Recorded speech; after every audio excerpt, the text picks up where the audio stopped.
Class 10th आपका chapter the rise of nationalism in Europe. Last video में मैंने आपको पेज नंबर 16 पर हंगर हार्डशिप जो टॉपिक था वो सेंड किया था। तो उसमें हमने आपको 1845 में यूरोप का एक पार्ट सिलेशिया में जो कॉटन वीवर्स थे, कॉन्ट्रैक्टर्स के साथ उनकी कुछ कॉन्फ्लिक्ट्स हो गए थे, उनको लेकर जो रिवॉल्ट उन्होंने किया था वीवर्स ने, उसके बारे में हमने आपको बताया था। तो वहाँ पर आपको बताते हुए ये कहा गया था कि सिलेशिया में 18,000 इनहैबिटेंट्स जो थे कॉटन वीवर्स वो रहा करते थे और बहुत बड़े पैमाने पर प्रोफेशनली वे कॉटन वीविंग का काम किया करते थे और कॉन्ट्रैक्ट बेसिस पर उनको कॉन्ट्रैक्टर्स जो थे वो रॉ मटेरियल वगैरह अवेलेबल कराया करते थे और उसके बाद जो उनका फिनिश्ड गुड था उसको मार्केट तक ले जाते थे। बाद में क्या हुआ कि जो प्राइसेस थे वो रेज हुए और जिसके कारण क्या हुआ कि वहाँ पर डिस्प्यूट्स जो हैं वो आपस में देखने को मिले कॉन्ट्रैक्टर और वीवर्स के बीच में। तो उसी जो कॉन्फ्लिक्ट वहाँ पर हो रहा था उसका आगे का जो सिनेरियो था वो मैं आपको बताती हूँ। ये हमारे एनसीईआरटी की बुक में पेज नंबर 16 है।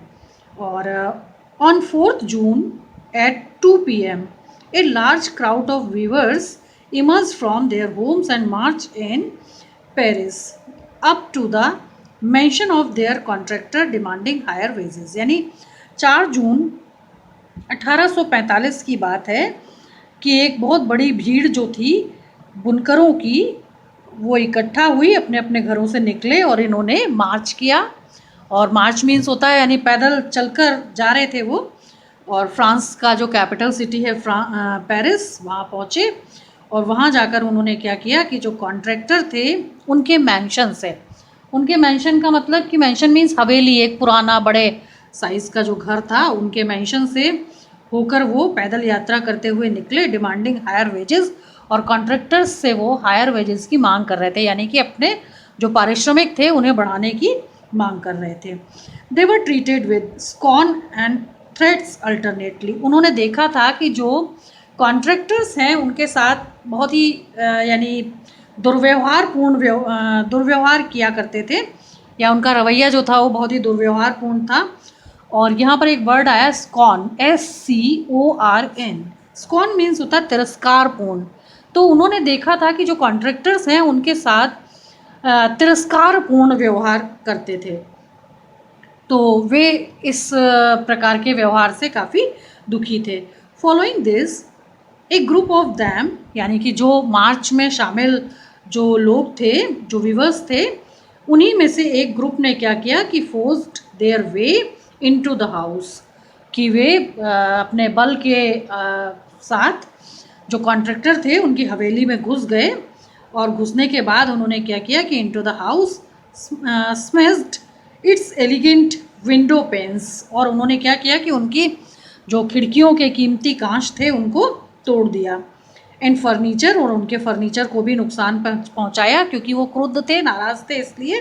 एंड पोर्सिलेन मीन्स उनके चीनी मिट्टी के जो बर्तन थे उनको भी वहाँ पर उनमें भी तोड़ फोड़ की। Another group broke into the store house and plundered, और अन्य जो उस भीड़ में से एक समूह था उसने क्या किया कि वे उनके हवेली के जो स्टोर हाउस था उसमें घुस गए और वहाँ जाकर उन्होंने, क्योंकि वहाँ अनाज के भंडार थे, तो वहाँ जाकर उन्होंने प्लंडर्ड मीन्स कि उन्होंने लूटपाट की। तो इस प्रकार से लूटपाट की घटना वहाँ पर हुई। It of supplies of cloth which they tore to shreds, और वहाँ पर क्या हुआ कि इतनी लूटपाट की गई, फर्नीचर और जो कीमती उनके क्रॉकरीज थी उनको इतना नुकसान पहुँचाया गया कि उसका एक भी टुकड़ा जो था वो साबुत नहीं बचा। The contractor fled with his family to a neighbouring village. अब क्या हुआ कि कॉन्ट्रैक्टर जो थे वो इस घटना से काफ़ी डर गए थे और वो एक पड़ोसी गांव में अपने परिवार को लेकर चले गए। However refuse to shelter such a person, यानी कि हालांकि उन्हें जो है वो किसी ने वहाँ जाके शरण उनको मिल गई थी उस गांव में। ही रिटर्न 24 आवर्स, और उसके बाद उस घटना के बाद वो इतने डरे हुए थे कि 24 घंटे के बाद वापस आए, लेटर हैविंग रीक्वेश्चन द आर्मी, और उन्होंने फिर क्या किया कि वहाँ पर सेना को अपनी मदद के लिए बुला लिया। In the exchange that followed 11 viewers were shoot, और इसी घटना के बाद के घटनाक्रम में क्या होता है कि जब उन्होंने आर्मी को वापस आने के बाद आर्मी को बुलाया तो बदले की भावना से आर्मी ने क्या किया कि उनके ऊपर फायरिंग कर दी, और फायरिंग में जो 11 कॉटन वीवर्स थे उनकी मृत्यु हो गई। तो इस प्रकार से ये एक पूरी घटना थी जो सिलेसिया के कॉटन वीवर्स ने विरोध स्वरूप की थी कॉन्ट्रैक्टर के लिए, लेकिन बाद में क्या हुआ कि कॉन्ट्रैक्टर के आर्मी को बुलाने के बाद जो 11 बुनकर थे उन्हें अपनी जान गंवानी पड़ी। तो इस तरह से ये जो घटना थी वो यहीं ख़त्म हो जाती है। उसके बाद हम नेक्स्ट टॉपिक की ओर चलते हैं, और हमारे बुक में है पेज नंबर 17, और टॉपिक है हमारा 1848। 1848 जो है वो बहुत ही इम्पॉर्टेंट ईयर था, और यहाँ पर टॉपिक है the revolution of the liberals, यानी कि जो लिबरल पीपुल्स थे उनके द्वारा किया गया रेवोल्यूशन, यानी उनके द्वारा की गई क्रांति। तो लिबरल्स, अब यहाँ पर बात आती है कि लिबरल्स कौन थे। आप लोगों को मालूम है कि बार बार जो इस चैप्टर के बिगनिंग से ही जो हर सिनेरियो है उसको जो है वो कहीं ना कहीं कनेक्ट किया गया है फ्रेंच रेवोल्यूशन से, क्योंकि आपने पहले मैटरनिच का एक जगह कोट भी पढ़ा था कि जब थोड़ा सा भी उथल पुथल अगर फ्रांस में होती है तो उसका प्रभाव जो है वो पूरे यूरोप पर होता है। उन्होंने कहा था कि अगर एक बार फ्रांस चीखता भी है तो उसका जो पूरा यूरोप है वो ठंड से जकड़ जाता है। तो इस तरह का कोट आपने पढ़ा था तो आपको मालूम ही है। और फ्रांस का जो सोसाइटी था वो 3 पार्ट्स में डिवाइडेड था। फर्स्ट था क्लैरिजी, सेकंड था नोबेलिटी, एंड थर्ड था कॉमन पीपल्स। कॉमन पीपल्स में पीजेंट्री आते थे, आपके आर्टिशंस थे, टीचर, डॉक्टर्स, लॉयर्स थे। और धीरे धीरे इस एलीट ने, जो ये वर्ग था, इसने क्या किया था कि अपने आप को, यानी ह्यूमन डेवलपमेंट के फील्ड में इन्होंने बहुत ज़्यादा इन्वेस्टमेंट की, और जिससे क्या हुआ कि यहाँ पर हाईली एजुकेटेड जो पर्सन्स थे उनकी जो पॉपुलेशन थी वो लगातार बढ़ती जा रही थी। तो ये जो एक क्लास था ये लिबरल क्लास कहलाया या मिडिल क्लास कहलाया। तो ये मिडिल क्लास था, ये एजुकेटेड मिडिल क्लास कहलाया। लिबरल्स थे क्योंकि इनके जो विचार थे वो बहुत ही काइंड हार्टेड थे, शिक्षित थे, तो काफ़ी उदार हृदय से सोचते थे। तो इस तरह से ये लिबरल्स थे। Parallel to the revolts of the poor, यानी कि जिस प्रकार से लिबरल्स रेवोल्यूशन के फील्ड में आगे बढ़ रहे थे उसी प्रकार से पुअर्स भी उनका साथ देते हुए विद्रोह कर रहे थे। Unemployment and starving peasants and workers in many European countries in the year 1848, यानी कि 1848 का जो वर्ष था वो यूरोपीय देशों के लिए बहुत ही महत्वपूर्ण वर्ग था, क्योंकि गरीब भी अब अपने घरों के बाहर थे, क्योंकि बेरोजगारी, भूख और यानी कि भूख और जो यानी अकाल जैसी स्थिति थी। तो काफ़ी जो कठिन दौर था वो यहाँ पर देखा गया। गरीब और श्रमिक सभी लोग जो थे वो संघर्षरत थे। तो ये revolution led by the educated middle classes was underway, यानी कि इस क्रांति का जो दौर था, बदलाव का जो दौर था जिसके लिए संघर्ष कर रहे थे मिडिल क्लास, उसमें सभी शिक्षित वर्ग के मध्यम वर्गीय लोगों को भी शामिल किया गया। इसमें वर्कर्स भी थे, पुअर्स भी थे, एजुकेटेड पर्सन्स भी थे। इवेंट्स ऑफ फरवरी 1848, तभी क्या होता है कि फरवरी 1848 में एक घटना होती है इन फ्रांस में, had brought about the abdication of the monarch. क्या होता है इस समय कि फ्रांस में जो मोनार्कियल गवर्नमेंट थी उन्होंने स्वतः ही स्वेच्छा से क्या किया कि एब्डिकेशन कर दिया, मीन्स कि अपना पद त्याग दिया था। एब्डिकेशन वर्ड का मतलब होता है पद त्यागना।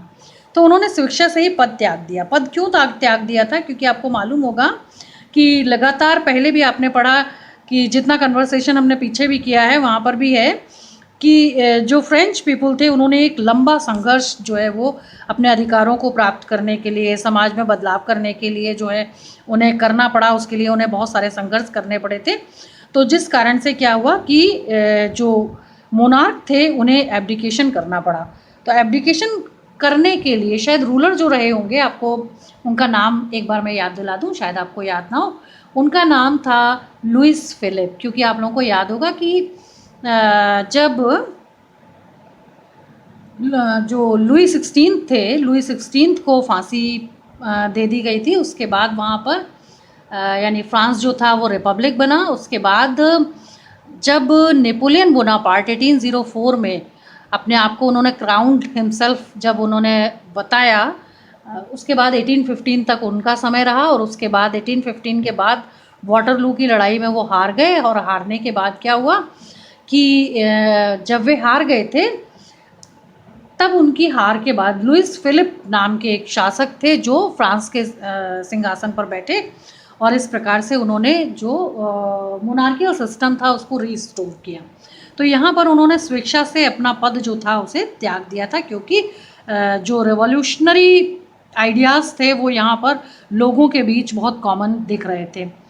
तो in other parts of Europe where independent nation state did not yet exist, यानी कि फ्रांस में तो क्रांति का दौर चल ही रहा था, यहाँ तक कि जो लुइस फिलिप थे उन्हें अपना सिंहासन त्यागना पड़ा और यहाँ तक कि उन्हें पद त्याग करना पड़ा। उसके बाद क्या होता है फ्रांस में कि under republic based on universal male suffrage had been proclaimed. क्यों उन्हें अपना पद त्यागना पड़ा? क्योंकि उन्हें ये बात पता थी कि फ्रांस जो है एक रिपब्लिक बनने की राह पर चल पड़ा है और यहाँ पर पहले से ही सार्वभौमिक रूप से पुरुषों को वोटिंग राइट्स दे दिए गए थे। तो उस वोटिंग राइट्स की घोषणा के साथ ही मोनार्कियल सिस्टम से उन्होंने क्या किया कि अपना पद त्यागना ही बेहतर समझा, क्योंकि उन्हें समझ आ रहा था कि अब लंबे समय तक ये स्थितियाँ चलने वाली नहीं हैं। तो ये सब कुछ देखते हुए in other parts of Europe के अन्य भागों में क्या हुआ कि where independent nation state did not yet exist, कि यूरोप के अन्य भागों में भी कोई स्वतंत्र नेशन स्टेट जो है वो दिखाई नहीं दे रहा था। सच एज जर्मनी भी नहीं था, इटली भी नहीं था, पोलैंड भी नहीं था, and the Austro Hungarian empire, यानी ऑस्ट्रिया और हंगरी का जो साम्राज्य था, जो मिला जुला साम्राज्य था, वहाँ पर भी कोई नेशन स्टेट की जो थ्योरी थी इंडिपेंडेंटली वो दिख नहीं रही थी। और जो रिवॉल्यूशन हो रहे थे लगातार, उससे जो मोनार्कियल जो किंग थे उन्हें ये यानी आभास हो गया था कि अब जो है वो जो संघर्ष यहाँ जो लोग कर रहे हैं उनसे हमारा लंबे समय तक शासन में रहना संभव नहीं है। इसलिए उन्होंने और रिपब्लिक की ओर जा रहे हैं हमारे सिटीजन्स, और जो इंडिपेंडेंट नेशन स्टेट है उसके कंसेप्ट पर काम करेंगे। इसलिए उन्हें पद त्याग की पूर्व घोषणा जो है वो करनी पड़ी। आपने उसके बाद देखा कि यूरोप के जो डिफरेंट पार्ट्स थे, जैसे Germany, Italy, Poland, Austro Hungarian empire, यहाँ पर क्या हुआ कि तरह तरह से जो है वो विरोध स्वरूप लोग जो है वो प्रदर्शन करने लगे थे। तो main and women of the liberal middle classes combined there demands for constitutionalism with national unification. अब क्या हुआ कि जिन अभी मैंने आप लोगों से जिन यूरोपियन पार्ट्स का नाम लिया, Germany, Italy, Poland and Austro Hungarian, वहाँ पर क्या हुआ कि इन सभी किंगडम्स में main and women of the liberal middle classes, यहाँ पर सभी महिला और पुरुष जो थे लिबरल मिडिल क्लासेस के कंबाइंड मीन्स साथ मिलकर there demands for constitutionalism with national unification, उन्होंने क्या किया कि साथ मिलकर अपनी मांगें रखी और वे संविधानवाद पर काम करना चाहते थे विद नेशनल यूनिफिकेशन। वो चाहते थे कि हमारे देशों में संवैधानिक व्यवस्थाएं लागू की जाएं तथा हमारे देश जो हैं वे नेशन स्टेट बने और हमारे जो स्कैटर्ड पार्ट्स हैं या स्कैटर्ड जो टेरिटरीज़ हैं उनको यूनिफिकेशन की ओर ले जाया जाए और एक नेशनल आइडेंटिटी उनको मिले। तो नेशनल यूनिफिकेशन की तरफ उन्होंने अपना ध्यान जो था वो किया। दे took advantage of the growing popular unrest to push their demands for the creation of a nation state on parliamentary principles, a constitution, freedom of the press and freedom of association। अब क्या हुआ कि उन्हें ये सब कुछ करते हुए अपना कुछ एडवांटेज नज़र आ रहा था। उन्हें पता था कि growing popular unrest to push their demands की वे जो मांगे रख रहे हैं धीरे धीरे वे मांगें जोर पकड़ती जा रही हैं, बहुत अधिक पॉपुलर होती जा रही हैं और अपनी मांगों को लेकर हम पुश कर रहे हैं अपने यानी शासकों को, जो मोनार्कियल जो रूलर्स थे उनको, और उनको मजबूर कर रहे हैं कि वे अपने अपने यानी जो जो जो उनके अपने अपने पावर्स हैं उनको कहीं ना कहीं छोड़ दें। तो इस तरह से, और उन्होंने ये सोचा कि उसके बाद पार्लियामेंट्री प्रिंसिपल्स पर बेस्ड जो कॉन्स्टिट्यूशन है वो हमारे देशों में लागू हो जाए, यानी कि जो संसदीय सिद्धांतों पर आधारित जो संविधान है, वो संवैधानिक व्यवस्था जो है वो हमारे देशों में लागू हो, और फ्रीडम ऑफ द प्रेस यानी कि मीडिया को आज़ादी मिले, प्रेस को आज़ादी मिले, जिससे कि हमारे आंदोलनों में ज़्यादा से ज़्यादा जो कॉमन पीपल्स हैं वो जुड़ें और हमारे आंदोलन जो है वो पॉपुलर हों, एंड फ्रीडम ऑफ एसोसिएशन तथा संगठन बनाने की जो प्रक्रिया थी उसको भी फ्रीडम देने की बात उन्होंने की। तो इस प्रकार की घटनाएं जो है वो फ्रांस और उसके पड़ोसी जो देश थे वहाँ पर हो रही थी।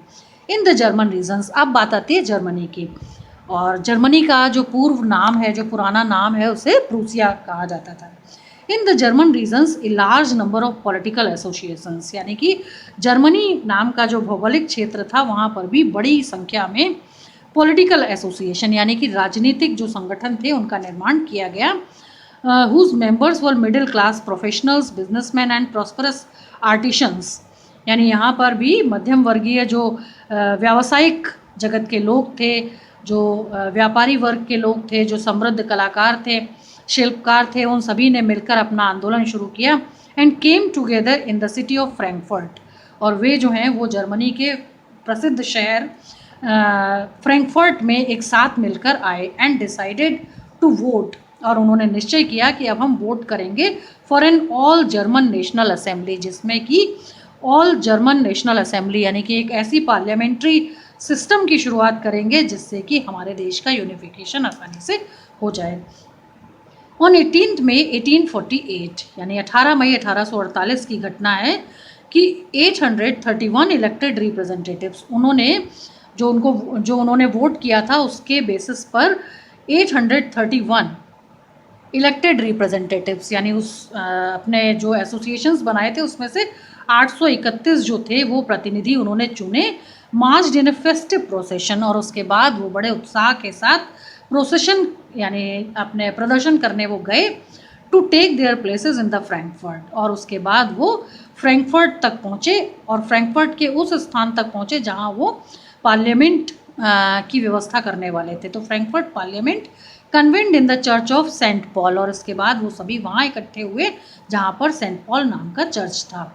दे ड्राफ्टेड ए कॉन्स्टिट्यूशन, वहाँ जाकर उन्होंने अपने संविधान की एक रूपरेखा जो थी उसका प्रारंभ किया।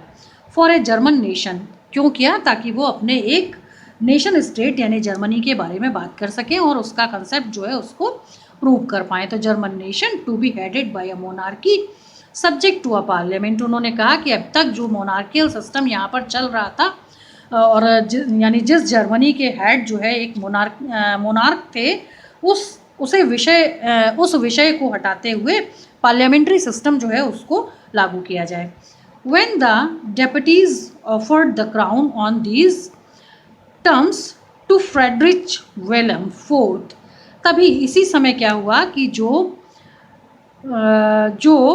जर्मनी के यानी मोनार्कियल सिस्टम में जो डेप्यूटीज़ थे, डेप्यूटीज़ का मतलब जैसे सपोज जैसे वाइस प्रिंसिपल, जैसे वाइस कैप्टन है ना, जैसे vice president, vice chief minister, इसी प्रकार से डेप्यूटीज़ का मतलब है, वाइस को हिंदी में कहते हैं डेप्यूटीज़ को कनिस्ट, कनिस्ट मीन्स छोटा।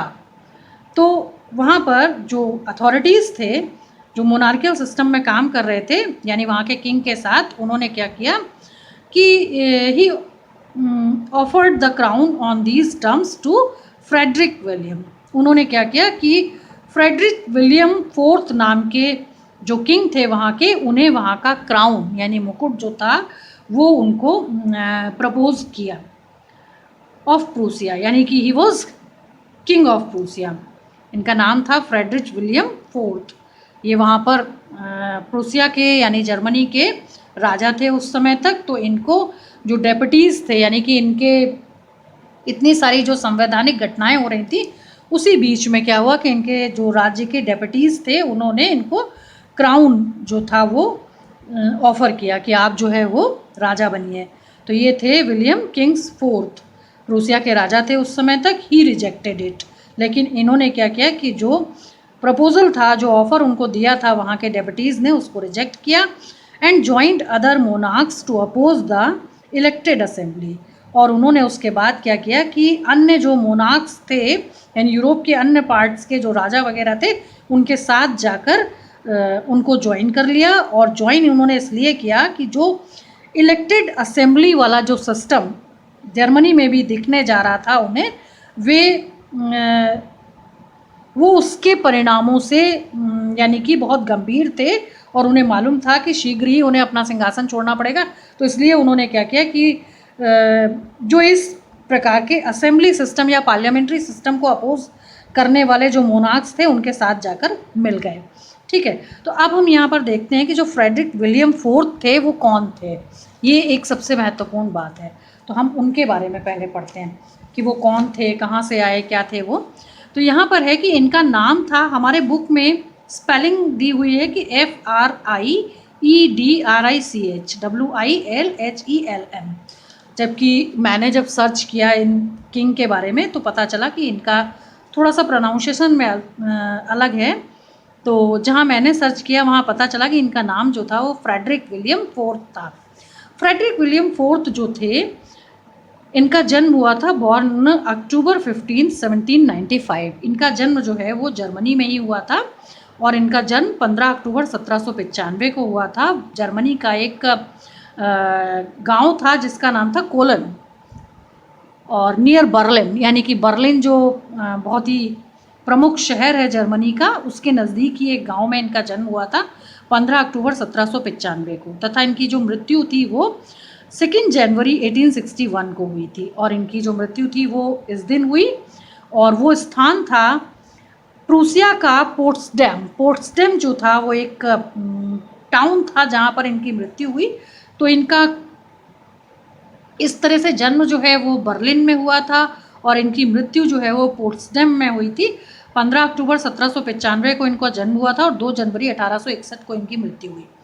किंग ऑफ प्रूसिया, ये प्रूसिया के यानी जर्मनी के किंग रहे फ्रॉम 1840 अंटिल 1861, यानी कि लगभग इन्होंने 21 वर्ष वहाँ पर राज्य किया। Whose conservative policies have spark the revolution of 1848, यानी इनकी जो कंजर्वेटिव आप लोग पहले पढ़ चुके हो, संकीर्ण मानसिकता वाले राजा थे ना, तो इनकी जो मानसिकता थी वो कैसी थी, बहुत ट्रेडिशनल सोच थी इनकी, कंजर्वेटिव थे, कोई बदलाव नहीं चाहते थे, संकीर्ण मानसिकता थी। वो चाहते थे कि सिस्टम जैसे चल रहा है वैसे ही चले, कोई यानी रिवॉल्ट ना हो और हम लंबे समय तक इसी प्रकार से शासन में रहें। तो इन्होंने 21 वर्ष तक शासन किया, लेकिन इनके जो संकीर्णवादी जो इनकी विचारधारा थी उसके कारण क्या हुआ कि 1848 की जो क्रांति जर्मनी में हुई, उसकी जो चिंगारी थी वो इनके कंजर्वेटिव पॉलिसीज़ के कारण ही वहाँ पर शुरू हुई। In the aftermath of the failed revolution, बाद में क्या हुआ कि इनके जो जोड़ तोड़ थे, जो इनका गणित था, उसके कारण ये जो क्रांति वहाँ पर जो बदलाव के लिए जो रिवॉल्ट शुरू हुआ था वो फेल हो गया। He was followed a reactionary course, और इसके बाद इन्होंने क्या किया कि अभी मैंने आप लोगों को बताया भी था आपकी बुक में से पढ़ के कि इन्होंने अपने यूरोप के जो पड़ोसी इनके हिस्से थे उनके साथ जाकर, और जो मोनार्क थे जो पार्लियामेंट्री सिस्टम को अपोज कर रहे थे उनके साथ जाकर मिल गए। ठीक है, फिर उसके बाद यहाँ पर एक प्रश्न शायद आप लोगों के मन में उठे कि why he was rejected crown. जब इन्हें क्राउन दिया जा रहा था तो इन्होंने रिजेक्ट क्यों किया, उसका कारण क्या था? उसका कारण था बच्चों कि he was refuse the crown of Germany presented by the Frankfurt parliament. उन्हें पता था कि जिस समय उन्हें जर्मनी का क्राउन जो था वो यहाँ पे ऑफ़र किया जा रहा था, वो समय ऐसा समय था कि फ्रैंकफर्ट में पार्लियामेंट्री सिस्टम के लिए रिवॉल्ट किया जा रहा था, जिस कारण उन्हें लगा कि लंबे समय तक सब कुछ सही नहीं रहेगा। इसलिए उन्होंने क्या किया कि जो डेप्यूटी इनको ऑफ़र कर रहे थे क्राउन, उनको यानी रिजेक्ट करते हुए, और इन्होंने रिफ्यूज़ किया और उन्होंने कहा कि नहीं, मैं यानी इसको एक्सेप्ट नहीं कर सकता। Because he felt that a united Germany would cater to the nationalist and the liberals. उन्हें पता था कि जो क्रांतिकारी विचारधारा का जो स्प्रेड कर रहे हैं यहाँ पर लिबरल लोग, उनके कारण लंबे समय तक हमारा अस्तित्व नहीं है, जिसके कारण कि इन्होंने क्या किया कि जो डेप्यूटीज़ इनको क्राउन ऑफर कर रहे थे उसको रिजेक्ट कर दिया। Both of whom wished to undermine his power. उन्हें पता था कि लिबरल्स और नेशनलिस्ट जो हैं वो मिलकर उनकी पावर को लंबे समय तक जो है वो स्टेबल नहीं रहने देंगे। इस कारण से उन्होंने जो क्राउन उनको ऑफर किया जा रहा था उसको डिनाई कर दिया था। तो इस प्रकार से ये घटना हुई। तो फिर उसके बाद है कि he rejected it and join other monarch to oppose the elected assembly while the opposition of the aristocracy and the military become stronger. जबकि अपोजिशन कौन थे? जो पार्लियामेंट्री सिस्टम को लाना चाहते थे, ऑफ द एरिस्टोक्रेसी, क्योंकि वो किसको अपोज कर रहे थे? एरिस्टोक्रेसी यानी निरंकुशवादी शासन को। साथ ही उन्होंने क्या किया था कि सेनाओं का भी विरोध किया था, क्योंकि वो सेनाएं किसके लिए काम करती थी, किसके अधीन थी? उन्हीं किंग्स के अधीन थी या एरिस्टोक्रेट्स के अधीन थी। तो उनको भी उन्होंने अपोज किया, बिकेम स्ट्रॉन्गर, और बहुत अधिक जो है वो स्ट्रॉन्ग अपोजिशन रखते थे। तो social basis of parliament eroded. इस प्रकार से क्या हुआ कि वे चाहते थे कि पुरानी सभी व्यवस्थाओं को इरोडेड मीन्स कि यानी हटा दिया जाए और उन्हें विघटित कर दिया जाए। तो इस तरह से उन्होंने हटाने की प्रक्रिया के बारे में बात की। The parliament was dominated. वो चाहते थे कि पार्लियामेंट जो है वो पार्लियामेंट्री सिस्टम जो है उसका डोमिनेशन यहाँ पर रहे बाय द मिडिल क्लासेस, यानी सभी मध्यम वर्ग के लोग चाहते थे, who resisted the demands of workers and artisans and consequently lost their support। अब क्या हुआ कि धीरे धीरे वहाँ पर जो पार्लियामेंट्री सिस्टम था उसका डोमिनेशन वहाँ पर दिखने लगा था, लेकिन मिडिल क्लास जो था वे अपनी डिमांड्स को लेकर और वर्कर्स आर्टिशंस जो थे उनको कोई बड़ा आश्वासन नहीं मिल रहा था, कोई बड़ा सपोर्ट नहीं मिल रहा था, जिसके कारण कि कुछ हद तक जो पार्लियामेंट्री सिस्टम था उसे अपना जो सपोर्ट जो है मिडिल क्लास के इन लोगों का वो सपोर्ट जो था उसे थोड़ा सा खोना पड़ा। In the end troops were called in and the assembly was force to disband. और इसके बाद क्या हुआ कि जो पार्लियामेंट्री सिस्टम के लिए जो पूरा एक लंबा ये गतिविधि जो हुई थी वो डिसबैंड सी दिखी। डिसबैंड का मतलब कि यहाँ पर जो मोनार्कियल सिस्टम के थ्रू जो ट्रूप्स थी, मिलिट्री थी, वो ट्रूप्स वहाँ पर आ गई और इसके बाद असेंबली सिस्टम जो था उसको ताकत के बल पर डिसबैंड कर दिया गया। डिसबैंड का मतलब विघटित कर दिया गया। तो थोड़ा सा इस प्रकार का सिनेरियो जो है यहाँ पर दिखा। The issue of extending political rights. अब क्या हुआ कि ये जो कहानी थी यहीं ख़त्म हो जाती है, उसके बाद नया जो था वो आंदोलन शुरू होता है। द इशू ऑफ एक्सटेंडिंग, अब जो मुद्दे थे वो बढ़ते जा रहे थे। पॉलिटिकल राइट्स यानी पॉलिटिकल राइट्स को लेकर मुद्दे उठने लगे थे। To women was a controversial, यानी वुमेन्स को राइट दिया जाना या वोटिंग पावर मिलना एक कंट्रोवर्सी थी, क्योंकि फ्रांस में भी ऐसा नहीं हुआ था। फ्रांस में भी उनको एक्सक्लूड रखा गया था। जर्मनी में भी वो वोटिंग राइट्स चाहती थी, लेकिन क्योंकि फ्रांस ने नहीं दिया था इसलिए जर्मनी भी इस विषय पर कोई बात नहीं करना चाहता था। तो ये एक कंट्रोवर्शियल पार्ट रहा। One with in the liberal movement. अब क्या हुआ कि एक बार फिर से जो उदारवादी आंदोलन थे वो वोटिंग राइट्स के लिए महिलाओं ने चलाए। In which large numbers of women had participated, जिसमें कि बड़ी संख्या में जो महिलाएं थीं उन्होंने सहभागिता की एक्टिवली ओवर द ईयर्स, यानी बहुत सक्रिय भूमिका उन्होंने काफ़ी वर्षों तक निभाई। Women had form their own political associations. अब महिलाओं ने क्या किया था कि अपने राजनीतिक संगठन बना लिए थे। Founded newspapers and taken part in political meetings and demonstrations. कि अब महिलाएं जो थी वो न्यूज़पेपर्स में लिखने लगी थी, उन्होंने न्यूज़पेपर्स की स्थापना की थी, यानी जो प्रिंटिंग प्रेस के माध्यम से भी वो अपने विचारों को बताने लगी थी। पॉलिटिकल मीटिंग्स जो थी उनको कन्वेंट करने लगी थी एंड डेमोन्स्ट्रेशंस, उन्होंने अपने वोटिंग राइट्स के लिए प्रदर्शन करना भी प्रारंभ कर दिया था। Despite this they were denied suffrage rights during the election of the assembly. और वो चाहती थी कि उन्हें भी जो असेंबली के इलेक्शंस होंगे उसमें वोटिंग राइट्स दिए जाएं। इस प्रकार की मांग उन्होंने रखी। लेकिन इसी पेज पर एक पिंक कलर का बॉक्स आपको मिल रहा है जहाँ पर आपको एक टॉपिक मिल रहा है कि how were liberty and equality for women to be defined, यानी कि महिलाओं के लिए कैसे समानता और जो आज़ादी की बात थी उसे परिभाषित किया जाए। द लिबरल पॉलिटिशियन, एक बहुत ही उदारवादी नेता रही महिलाओं की जिनका नाम था कार्ल वेलकर। कार्ल वेलकर जो था थी वो एक पॉलिटिशियन थी, लिबरल थी वो, an elected member of the Frankfurt parliament. ये जो थे ये फ्रैंकफर्ट पार्लियामेंट के एक इलेक्टेड सदस्य थी। एक्सप्रेस्ड द फॉलोइंग व्यूज़, इन्होंने अपने विचार प्रस्तुत करते हुए महिलाओं के लिए कहा कि nature has created men and women to carry out different functions, यानी कि प्रकृति ने महिला और पुरुष दोनों को ही क्रिएट किया है to carry out different functions, यानी अलग अलग काम करने के लिए।